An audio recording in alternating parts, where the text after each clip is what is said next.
Самурай Джек.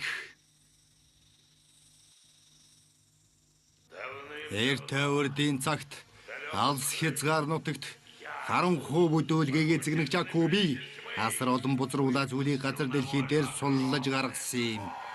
Тэгтэл ээж шидийн элдээг эзэмшсэн тэнэг самурай намайг тулаанд дуудсан. Надад үхлийн цохилт хараахан өгч амжаагүй байхад би цаг хугацааны үүдийг нээж миний бузруулаа ноёлж буй тэр ирээдүрүү тэрнийг ээлгээсэн юм.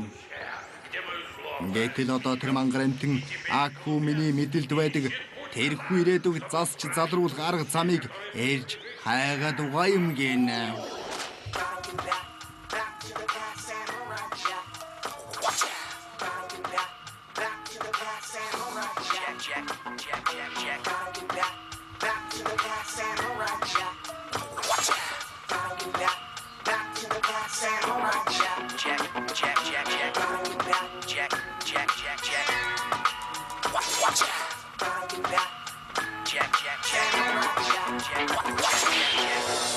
Самурай Джек.